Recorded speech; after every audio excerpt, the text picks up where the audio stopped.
out here. On behalf of Gargi Girls School, I welcome all my friends and delegates who have come all the way from Australia out here once again, especially to the little children out here who are the brand ambassadors of their country. I think it's you who make all the differences between the ties of the two nations. Thank you so much for coming to our school. I take this opportunity also to welcome our managing trustee, Mr. D.K. Gargi. Without his support and vision, I think nothing would be possible in the school, and even this exchange program is all because of his support and cooperation. Thank you so much, sir. I also have to welcome the media people, the press, being out here, to all my children, my teaching faculty, for being here and making this program much, much more meaningful.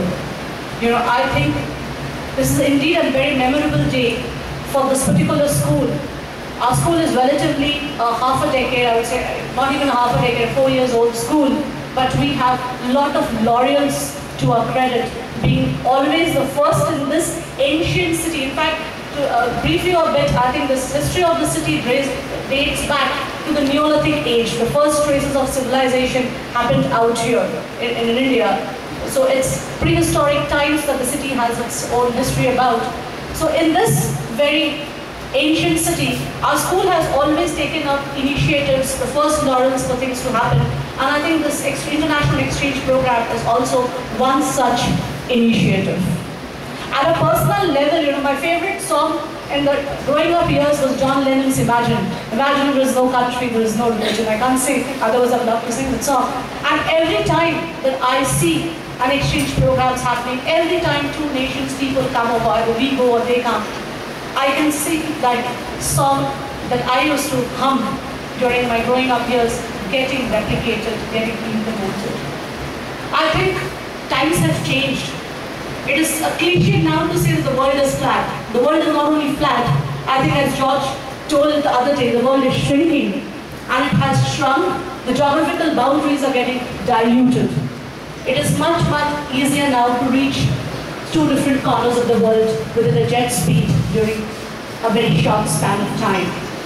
What needs to be understood that in the 21st century, the dynamics of human progress will depend upon the unity of spirit.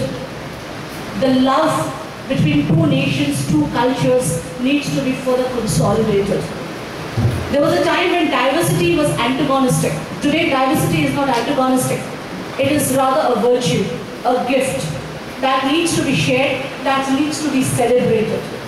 All of us need to strive together to make this learning much more meaningful so that we understand international understandings, we understand respect, love for each other. That's what is more important. You know, the other day I was studying the pages of the magazine, I got something new, that the new buzzword is CQ. We all knew IQ, UQ. There's the CQ, that is cultural quotient.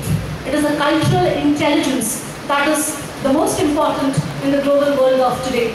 And I think that needs to start from our classrooms, between us.